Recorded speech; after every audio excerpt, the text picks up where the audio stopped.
अनिल कुमार जी, और देखा जाए तो एक बड़ी समाज सेवी के रूप में जो है भारत के अंदर काम कर रहे हैं, कोने कोने देश के कोने कोने पे जाके। आज माननीय काशीराम साहब का 89वां जन्मदिन है और आज उनको सदा सुमन अर्पित करने आप यहाँ पहुंचे। किन शब्दों से शुरुआत करेंगे? सभी साथियों को जय भीम और मान्यवर काशीराम साहब की जन्मदिन की बहुत बहुत शुभकामनाएं।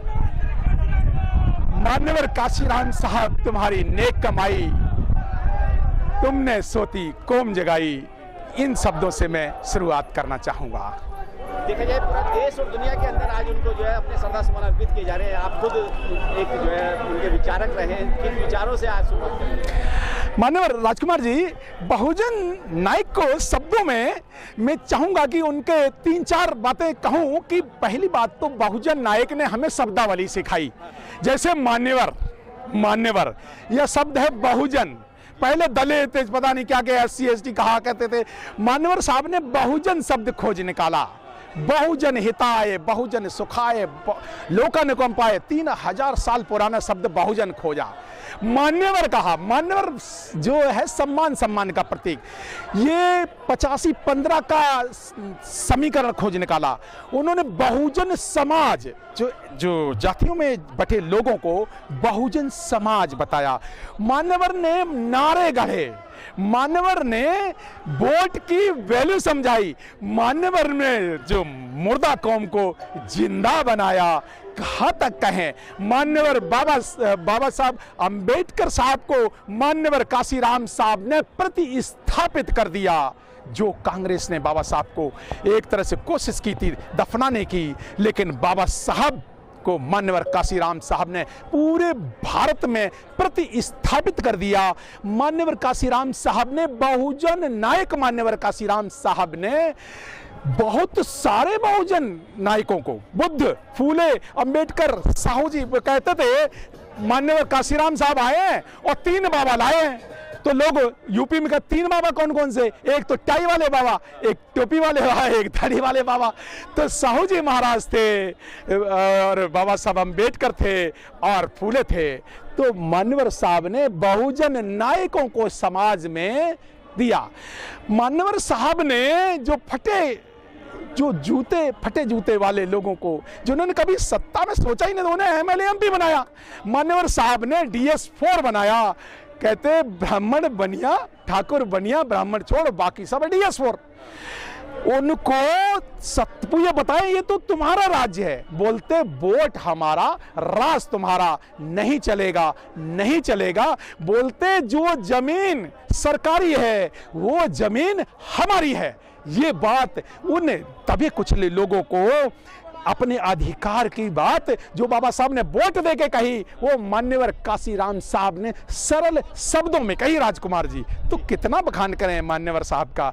मान्यवर साहब ने बहुजन नायिका बहन मायावती जी, आयरन लेडी मायावती जी जैसी नायिका पैदा की, जो नारी शक्ति का प्रतीक है। भारत में, पूरे दुनिया में नारी शक्ति की प्रतीक, क्योंकि तथागत बुद्ध ने नारियों को सम्मान दिया, बाबा साहब ने नारियों को सम्मान दिया, और मान्यवर काशीराम साहब ने आयरन लेडी बहन मायावती को मुख्यमंत्री बना करके सम्मान दिया। और ऐसे लोग, महाराष्ट्र के लोग कहते हो सकत नहीं, वो कहते थे नहीं हो सकता, वो कहते थे हुक्मरान बनो। जब महाराष्ट्र के लोगों को मान्यवर काशीराम साहब समझाते थे, अरे भाई आप सत्ता के शासक बनो, तो कहते हो सकत नहीं। वो 3 बार बोलते हैं, हमारा हो सकत नहीं।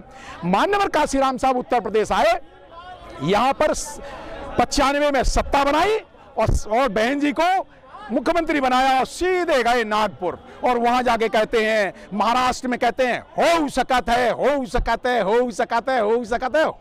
5 बार कहा कि अगर उत्तर प्रदेश में हो सकता है तो महाराष्ट्र में भी हो सकता है। तो ऐसे मान्यवर काशीराम साहब जो सिर्फ बातों से नहीं, वो करके बताते। मान्यवर काशीराम साहब ने गरीब लोगों को साइकिल चला करके कम से कम रिसोर्सेज में सत्ता में ला दिया। बड़ी बड़े राजा विश्वनाथ प्रताप सिंह को चैलेंज किया। कहां? फूलपुर में। पता है, मुश्किल हो गई थी पूरे देश के प्रधानमंत्री को। और वो इटावा से, जहां से मैं आता हूं, इटावा से वो पार्लियामेंट में पहुंचे। वो दोबारा 1991 में, और दोबारा वो 1996 में पंजाब से भी पार्लियामेंट पहुंचे तो प्रतिनिधित्व किया उन्होंने, लेकिन वो कभी भी वो खुद स्वयं नहीं बनना चाहते थे शासक, वो लोगों को बनाना चाहते थे। तो उनको खुद को कोई वो नहीं था पद का लोभ। उन्हें राष्ट्रपति बनाने की कांग्रेस ने, वो वाजपेयी जी ने कहा राष्ट्रपति बनाते हैं। उन्होंने कहा नहीं भाई, 85% हम तो प्रधानमंत्री बनेंगे, हमें बनाओ ना प्रधानमंत्री। तो आज की जो कांग्रेस और बीजेपी के राष्ट्रपति बनाते हैं, पहले कभी एससी राष्ट्रपति बनाते हैं, कभी दलित राष्ट्रपति बीजेपी पहले बनाते हैं, एससी को रामनाथ कोविंद को, जो मंदिर तक में नहीं घुस पाते बेइज्जती होती है। अब उन्होंने एसटी राष्ट्रपति बनाई मुर्मू को। इन क्या वो जो जे प्रतीक जो कुछ नहीं करते, क्या उन्होंने एक काम किया पूरे 5 साल में? राष्ट्रपति कोविंद ने कुछ भी नहीं किया। क्या ये 5 साल में कुछ करेंगी? मुझे नहीं पता, करेंगे नहीं करेंगे। लेकिन सवाल ये, माननीय काशीराम साहब जमीन पे ताकतवर बनाना चाहते थे, लोगों को शक्ति प्रदान करना चाहते थे।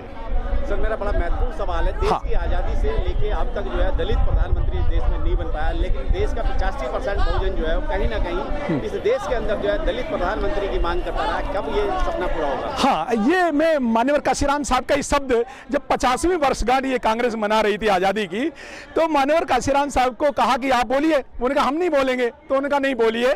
तो उन्होंने कहा dependent people in independent India, एक शब्द बताया था कि आजाद भारत में गुलाम लोग, उनकी बात कांग्रेस कब करेगी?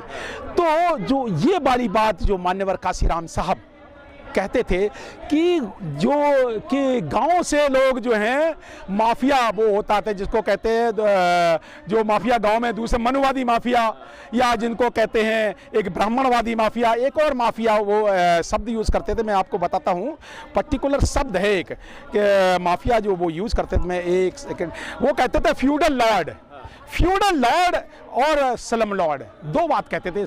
तो गांव में फ्यूडल लॉर्ड होते हैं, वहां से बेचारा गरीब आदमी वहां से निकल के शहरों में चला गया आजादी के बाद, तो शहरों में वो स्लम लॉर्ड जो झुग्गी झोपड़ी के वहां बना करके स्लम लॉर्ड का शिकार हो गया। वहां वो बेचारे गांव में फ्यूडल लॉर्ड का शिकार थे, यहाँ स्लम लॉर्ड के शिकार हो गए। कुल मिलाकर के तो कांग्रेस या बीजेपी झुग्गी झोपड़ियां तोड़वाती है, तो वहां भी वो अत्याचार करते हैं, यहां भी अत्याचार करते हैं। वो कहते थे कि आजाद भारत में ये गुलाम लोग, ऐसा वो मान्यवर काशीराम साहब कहते। उनको कांग्रेस कब आजाद करेगी? क्या लगता है इस देश के अंदर जो प्रधानमंत्री का सपना वो पूरा हो पाएगा? बिल्कुल पक्का होगा। क्या तरीका है, कैसे बनेगा? ये मान्यवर बहुत जल्दी होगा। अब जो सामाजिक शक्तियां पहले ओबीसी के लोग, जातियों के लोग जय भीम नहीं करते थे। अब एक बड़ी खुशी की बात है कि पिछले 3-4 साल से, जैसे जब अखिलेश जी की कुर्सी मनवादियों ने धुल दी, तब उन्हें लगा कि हम भी शूद्र हैं। तो आजकल मौर्य जी भी शूद्र कहने लगे, अखिलेश जी शूद्र, और ओबीसी जातियों को यादव लोग जब शूद्र चिल्ला रहे। तो मामला जब जनगणना का शुरू हुआ, अब उन्हें पता चला कि अरे 20 साल में ये तो बीजेपी ने तो राम राम कह करके और उन्होंने राम नाम सत्य कर दिया ओबीसी जातियों का। तो जब ये हुआ तब उनका अधिकार छीनने लगे, तब उन्हें पता चला अरे हम शूद्र हैं। अब वो कहते शूद्रों की गिनती करो। तो जब ये गिनती का कार्यक्रम आजकल चालू होगा, हालांकि कांग्रेस और बीजेपी कराएगी नहीं, जैसे ही गिनती कंप्लीट होगी अपने आप ही ये 3% मनवादी पार्लियामेंट से बाहर हो जाएंगे। लेकिन अब उन्होंने धर्म का कांड अपनाया। ये धर्म का पत्ता हो गया फेल, क्योंकि यार राम मंदिर तो अब ये बना लिया, जो भी बन गया या बिगड़ गया, हमें उससे लेना देना नहीं है। लेकिन इससे भला किसका हुआ? जब वो देखा कि ओबीसी लोग वहां पे लड़ाइए रहे थे, गोली तो ये खाए, लेकिन ये अब जूते खा रहे हैं, अब वहां घुसने नहीं दिए जा रहे हैं। अब कहते हैं हमारे नहीं, अब वो चौपाइयां पढ़ रहे हैं, उसके क्या दौलत हमारे शूद्र पर सुनारी। अब उन्हें पता चलने लगा कि दरअसल शूद्र ओबीसी जातियां हैं, ये 6743 जातियां जो ये मनुवाद को ढो रही हैं। आजकल वो जय भीम कहने लगे, और जब बाबा साहब का संविधान ओबीसी जातियों के घर में जाएगा, तो ये बहुजन आंदोलन जो मान्यवर काशीराम साहब बहुजन समाज बनाना चाहते थे राजकुमार जी, वो बहुजन समाज का निर्माण होगा। और जब बहुजन समाज का निर्माण होगा तो सत्ता पक्ष भी आपका होगा, विपक्ष भी आपका होगा, तीसरा पक्ष भी आपका होगा। आखिर में चलते चलते इस देश और दुनिया के लोगों को अगर कुछ संदेश देना चाहे आज मान्यवर काशीराम साहब के जन्मदिन पर, तो क्या कहेंगे? मान्यवर काशीराम साहब की सिंप्लिसिटी से देखो, कैसे वो साइकिल चला करके और राजसत्ता में पहुंचा देते हैं।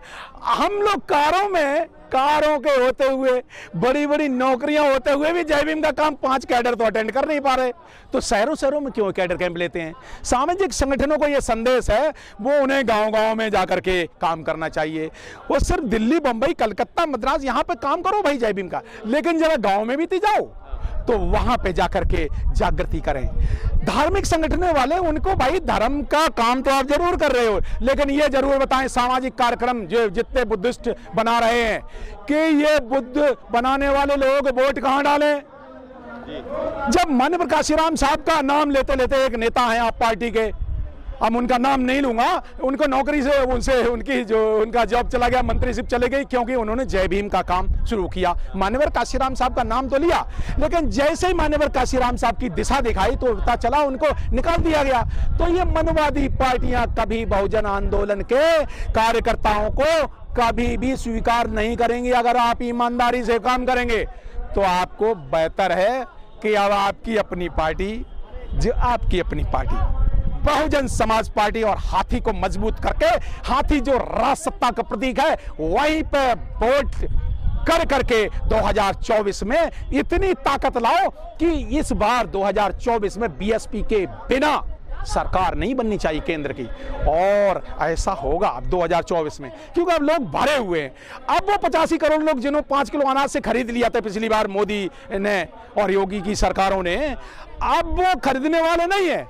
अब वो ईडी बीडी लगाई है, यूपी और बिहार में ईडी चल रही है, आजकल तमिलनाडु में चल रही, कर्नाटक में चल रही, ईडी चल रही। अब वो ईडी से भी नहीं डरते, वो कह रहा आओ हम खड़े हुए लठ लेकर के, आओ ईडी जो कुछ करना हो कर लो। अब वो इलेक्शन कमीशन को चैलेंज दे रहे हैं। अब जो वकील लोग हैं, भारत के वकील लोग, ये बहुजन वकील लोग कहते सुप्रीम कोर्ट में बाबा साहब की तस्वीर खड़ी करेंगे, ऐसा उन्होंने कहा है।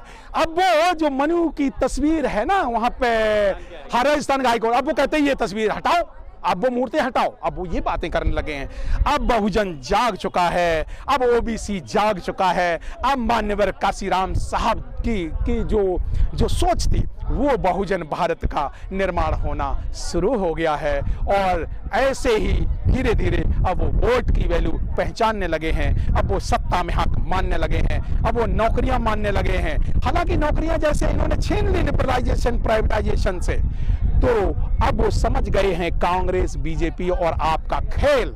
अब वो मनवादी पार्टियों का खेल समझ गए हैं। अब बहुत सारी बहुजन पार्टियां इकट्ठी आने शुरू हुई हैं, लेकिन ये इकट्ठी पार्टियां, जैसे यूपी में पिछली बार एक एक्सपेरिमेंट हुआ था 2019 में सपा बसपा का, लेकिन इन पार्टियों को जमीन पे भी साथ साथ में भाईचारा का निर्माण करना होगा। अगर यूपी में एक बार फिर वही एक्सपेरिमेंट हो जाए, जमीन पर, सिर्फ स्टेज और मंचों से नहीं, अगर जमीन से भी अगर दोनों पार्टियां इकट्ठी होकर के लड़ें, तो बीजेपी की 1 सीट नहीं आएगी, कांग्रेस की 80 में 1 सीट नहीं आएगी, सारी सीट बीएसपी और सपा की आएंगी। लेकिन ये तो सबको मिलके ही करना होगा। मान्यवर काशीराम साहब का सपना, जो नारा दिया था ना, मिले मुलायम काशीराम और हवा में उड़ गए जय श्री राम, ये इटावा से ही नारा गूंजा था। ये इटावा में जो मान्यवर अब्बास साहब हैं, अब्बास साहब ने ये नारा दिया था, मिले मुलायम काशीराम और तो हवा में उड़ गए जय श्री राम। ये जिनके जो है ना, ये हवा में उड़ जाएंगे मान्यवर। जय भीम, जय भारत, नमो बुद्धाय।